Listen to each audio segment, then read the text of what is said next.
available. Over this side is Kieran Bergin, and just about got there. It's the half-back line, especially Kieran Bergin here out in front, which are causing havoc. I've always had a strong hurling sense in the family. A couple of my uncles played for Tipperary. My mother was very big into GAA and sports and all that. So I was at it from a young age. I suppose as soon as I was able to get a hurl into my hand and puck a ball, it was in it.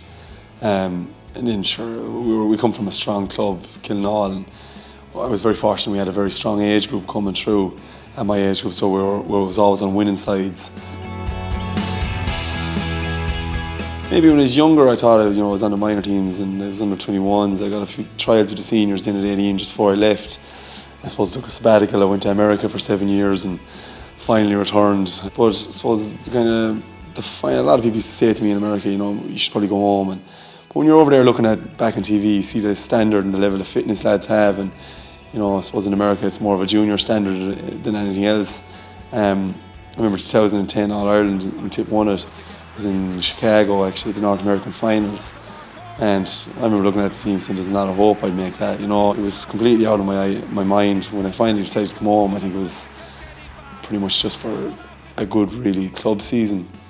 And I was just very fortunate that I went back to college and they were playing me in a position I was probably more comfortable at, wing back. A few good games later, I was called in for a trial and that, and it just went from there.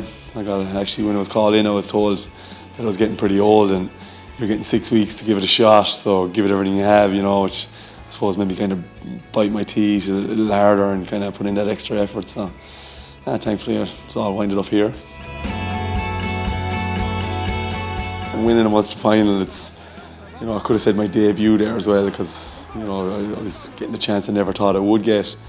But I feel like I've just done a bit more, travelled a bit more than most other people, and it took me such a long my story to actually how I went the whole way around and getting to the point where I actually finally got some silverware and I was in that position. And it's just brilliant to be able to go in front of 46 or 7,000 people in your home ground and get a bit of silverware. So that'd have to be the most memorable moment so far. Yeah.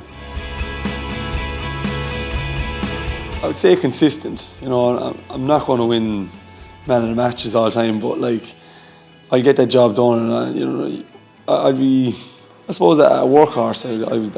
That's what I consider myself. I'd be very determined and very. I suppose if you tell me I can't do something, I'm going to turn around and try and prove you wrong. But I suppose I'm kind of a workhorse fan. I'm not going to be winning on All Stars or any of these big man of the match awards, but. I'll do the hard work and the slog for the likes of Shamey and Bubbles and all them, and once we win the All-Ireland, I don't care. GAA. Be there all the way.